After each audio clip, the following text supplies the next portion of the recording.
Salam alaikum, bienvenue dans la 5e vidéo concernant les cours dédiés au module de modélisation et simulation, 3e année licence, département d'architecture de Sétif. Donc, dans cette vidéo, on va continuer toujours avec les plugins, on va dire, dédiés à la 2D.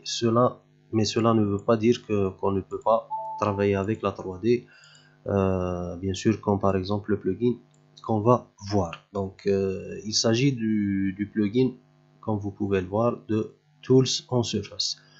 Donc, ce plugin remplace déjà en quelque sorte déjà aussi l'outil Lean. On a vu dans les précédentes vidéos d'autres outils, bien sûr, qui remplacent l'outil classique Lean, bien sûr, vu qu'il est un peu limité. Donc, on peut tout simplement dessiner sur un plan, et bien sûr avec plusieurs options qu'on va voir au détail, bien sûr, et qu'on va détailler. Donc,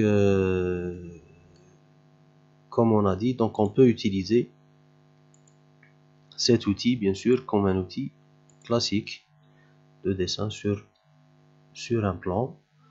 Mais aussi, le plus intéressant dans ce plugin, c'est qu'on peut dessiner sur des faces courbes, ou plutôt sur des volumes, puisque la question m'a été déjà posée, est-ce qu'on peut dessiner sur, par exemple, un cylindre ou une sphère? Donc, on va voir, par exemple, ici, on va profiter par l'occasion dans cette vidéo pour voir que on a parlé, par exemple, des formes, par exemple, pour la sphère, on a vu la méthode, bien sûr, dans une séance passée. Vous pouvez bien sûr installer d'autres plugins qui vont vous aider à créer des sphères, par exemple, ou d'autres formes rapidement. Par exemple, ici, on a le plugin sphère. Donc, si vous l'avez dans le fichier, vous pouvez l'installer directement. Sinon, vous le téléchargez à partir du site. Donc, voilà. On a plusieurs paramètres, bien sûr, à régler. Donc, le rayon. On va voir le nombre de latitudes, plutôt latitude line et longitude line. Donc on va voir, donc par défaut normalement c'est 32 lignes. Ici c'est l'aspect que va avoir la sphère.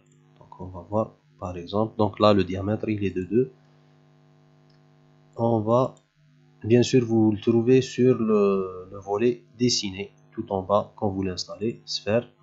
On va juste changer le diamètre pour avoir des sphères un peu plus petites. Et on va changer l'aspect. Voilà, donc il y a une différence entre les deux aspects. Et il y a même un troisième aspect qui est lui encore différent. Donc on va juste supprimer et recréer avec le premier aspect. Donc voilà une manière assez rapide pour créer une sphère. Donc si on affiche les géométries cachées, donc bien sûr on va se retrouver plus ou moins avec le même résultat, mais bien sûr l'aspect n'est pas le même. Donc si on change maintenant le nombre de segments, on va mettre 16 par 16, bien sûr on peut changer entre les latitudes et pas forcément, on ne doit pas avoir forcément le même nombre. Voilà, donc on peut voir la différence entre la première et la deuxième sphère. Et bien sûr on peut carrément diminuer le nombre de segments à propos de cette sphère. Bien sûr à vous de voir. On peut même avoir des formes assez complexes, bien sûr, si on change par exemple le nombre de latitudes par rapport au nombre de longitudes. Un autre plugin, donc on va essayer de les faire rapidement maintenant pour revenir au plugin Tools on Surface. Donc un autre plugin,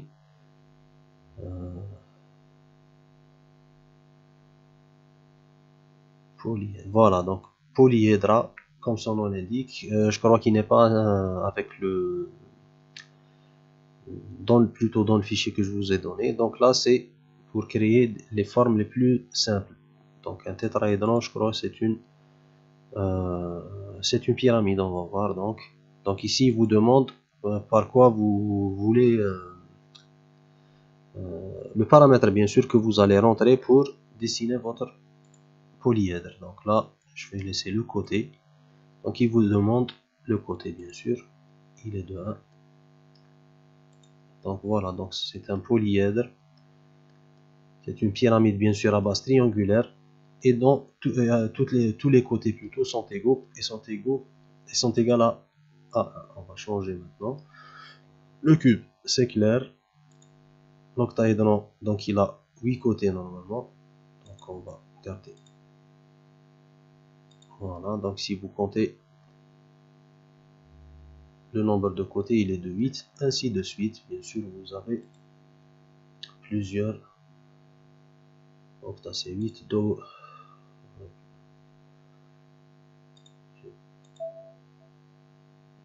Voilà, dodécaédron. Donc il a 10 faces, et ainsi de suite. Donc on va pas continuer avec toutes les formes. Ce qui nous intéresse, c'est qu'il existe des plugins, bien sûr, qui sont assez rapides pour la création de formes assez complexes. Donc on va supprimer toutes ces formes et revenir, bien sûr, aux formes, on va dire courbe. Bien sûr, on peut avoir aussi une face, seulement une face courbe, mais on va se contenter de dessiner sur ces deux formes. Donc là, bien sûr, on a plusieurs paramètres. Donc on a vu ici les différentes formes. Donc le rectangle, le cercle. Là, c'est un polygone, pas que le triangle. Bien sûr, les fonctions, on va dire, sont les mêmes, entre parenthèses, entre là et là. Donc, l'ellipse, un parallélogramme, l'arc, bien sûr, le cercle à 3 points, une portion, ou là, plutôt un secteur. Là, c'est pour décaler, en quelque sorte, c'est offset. Là, c'est la forme libre ou main libre. Là, c'est pour modifier. Et là, c'est pour supprimer les formes. Donc, on va revenir aux différentes formes. Donc là, on va comparer entre l'outil classique, bien sûr, et l'outil spécial de Tools on Surface. Donc, si on essaye de dessiner sur la face, bien sûr, il est clair que vous ne pourrez pas le faire. On va faire un petit affichage.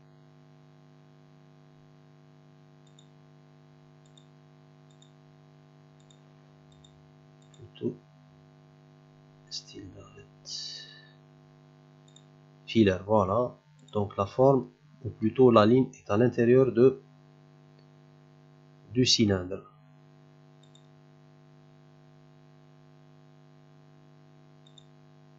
Voilà, donc la même chose pour la sphère. On va juste cacher les géométries cachées.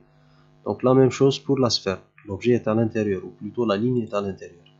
Même chose pour, par exemple, un cercle.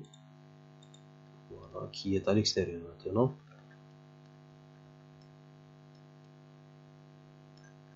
Et c'est logique vu que les formes ici sont des formes, on va dire, planaires, sur un seul plan. Donc ça ne sera pas possible d'avoir une forme, par exemple pour le rectangle, idem. Donc ce que nous permet l'outil Tools on Surface, c'est bien sûr de dessiner sur la face. Voilà, donc vous pouvez voir que la ligne suit, voilà par exemple, suit carrément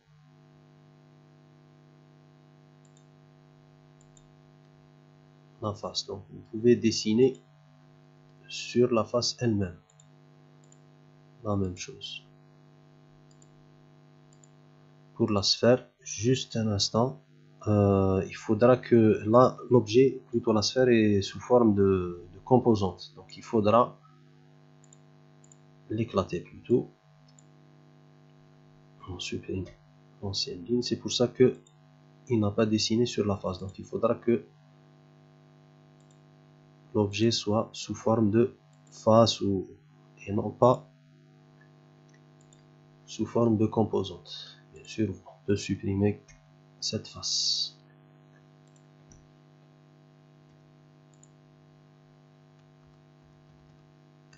Voilà, donc on va maintenant essayer de parler des différents paramètres. Donc là, la majorité des paramètres revient pour toutes les fonctions. Bien sûr, il y a des différences entre, par exemple, pour dessiner un cercle, ou un rectangle, ou un polygone. Donc, il y a des différences géométriques, on va dire, mais sinon, la majorité des paramètres sont les mêmes. Donc, pour une ligne, par exemple, ou plutôt, on va passer au rectangle pour voir un peu. Donc là, pour dessiner un rectangle, voilà, il faudra dessiner la première arête et la deuxième. Même chose pour la sphère, par exemple. Pour le cercle aussi. Donc c'est possible pour toutes les formes. Donc on va pas parler de toutes les formes plutôt, mais on va parler plutôt des paramètres. Donc on revient au rectangle. Donc le premier paramètre, bien sûr, c'est est-ce qu'il va dessiner en ligne continue, comme on a vu en premier lieu, sinon en ligne discontinue.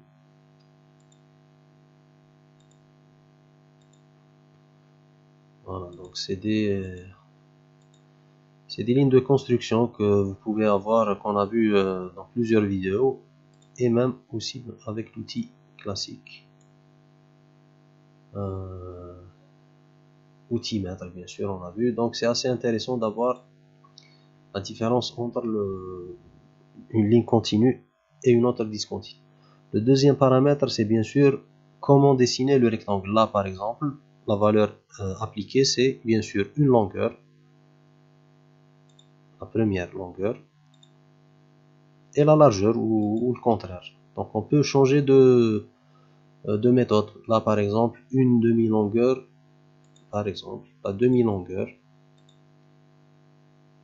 et une demi-largeur. Bien sûr, à vous de voir, mais sinon, il me semble que longueur-largeur soit le plus intéressant. Un autre paramètre, c'est bien sûr, est-ce qu'il met ce qu'on appelle des vertex. On a vu ce que c'était des vertex. Est-ce qu'il vous, bien sûr, est-ce qu'il vous place des vertex aux extrémités. Là, par exemple, et on a vu, et on va voir plutôt après avec d'autres plugins que ces vertex sont très importants, vu par exemple qu'on peut les modifier et les remplacer par des composantes. Donc ça sera assez intéressant de le faire. Là, par exemple, pour le cercle, donc on va activer l'option. Voilà, donc on a les vertex sur chaque segment, bien sûr, entre on va dire pour chaque segment, donc il va mettre un vertex. On revient au rectangle et on continue avec les différents paramètres. Là, est-ce qu'il génère bien sûr un groupe ou non? On va voir la différence entre le premier qui est sous forme de segment et bien sûr celui qu'on a juste créé et qui est sous forme bien sûr de composante. Donc à vous de voir. On a des coches. Bien sûr, si vous décochez l'option, c'est que l'option n'est pas activée. Là, bien sûr, est-ce qu'il génère la face ou non? On a vu ça dans je crois, la vidéo précédente. En tous les cas, dans l'une des vidéos qu'on a vu. Donc, est-ce qu'il va générer une face ou non? Donc, si c'est activé, donc il va générer une face. Même ici, par exemple. Bon, vu qu'elle est superposée sur une autre, donc il ne va pas on la voit pas, mais sinon, si c'est sur un autre plan, on la voit clairement. Voilà, donc j'ai désactivé l'option et là on peut voir la différence entre les deux. Et pour la dernière option, Je crois que c'est pour les formes arrondies, par exemple pour l'ellipse. Donc le fait de l'activer, donc il va créer, on va dire, une courbe. Si on passe ici, bien sûr, c'est générer le contour comme une courbe. Donc il va considérer que cette forme est une courbe. Donc si on va aux informations, ou plutôt info de l'entité, donc on trouvera la forme sous forme de courbe. Donc voilà, donc ceci est valable bien sûr pour toutes les autres formes. Donc on va trouver seulement des différences entre, par exemple, la manière de travailler un rectangle. Par exemple, il suffit d'avoir 2 points pour le cercle. Par exemple, il demande bien sûr par diamètre, mais là aussi on peut changer le nombre de segments. Donc au lieu de 18, on peut passer à un autre nombre. Là c'est pour les vertex. Ici générer un groupe ou non, créer une face ou non, et bien sûr aussi contour, considérer le contour comme courbe ou non. Donc c'est pratiquement tous les paramètres qui vont changer ici. Pour le polygone, donc là pour le polygone on a le nombre de segments est de 3, donc on va avoir un triangle. Voilà, donc si on change le nombre de segments pour 8 par exemple, il est clair qu'on va avoir un polygone qui aura 8 segments. Et c'est valable pour tous les autres, donc essayez de... on va pas les faire tous. Voilà, donc ici on peut voir par exemple la manière de dessiner l'ellipse. La même chose pour le polygone, parallélogramme plutôt. Là pour le cercle, le nombre de segments. Ici, voilà, donc ici on a le cercle. Là,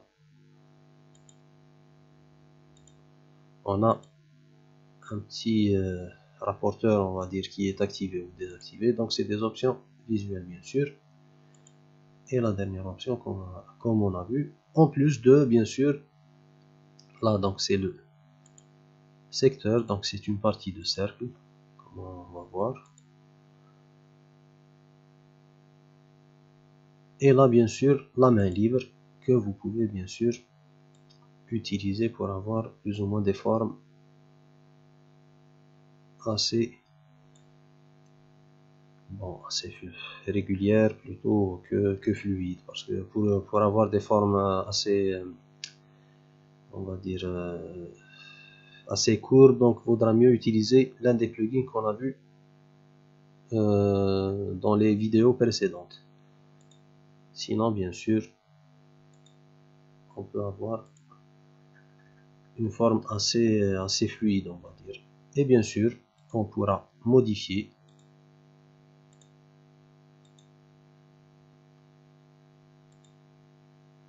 ici par exemple, bien sûr chaque forme on pourra la modifier comme bon nous semblera.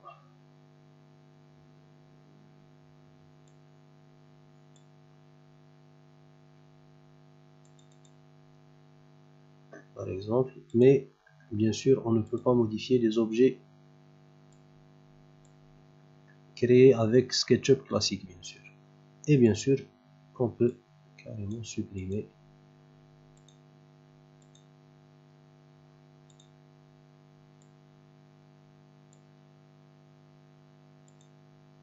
des segments, ou là aussi on ne peut pas supprimer les objets créés avec la méthode classique.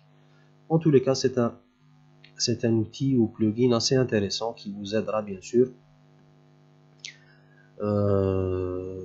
dans la modélisation de formes bien sûr, ou plutôt sur des formes courbes, chose qu'on ne pouvait pas faire bien sûr avec les options classiques de SketchUp. Voilà, donc on va s'arrêter ici. Voilà, parce que pour la prochaine vidéo on va voir un peu les plugins qui nous aideront à dessiner bien sûr en 2D et en même temps en 3D, on va dire, à la méthode peut-être d'AutoCAD Revit ou d'Archicad, bon, mais d'une manière assez simplifiée. Donc, je préfère m'arrêter ici et continuer donc avec une prochaine vidéo. Donc, merci pour votre attention et à la prochaine vidéo, Inch'Allah.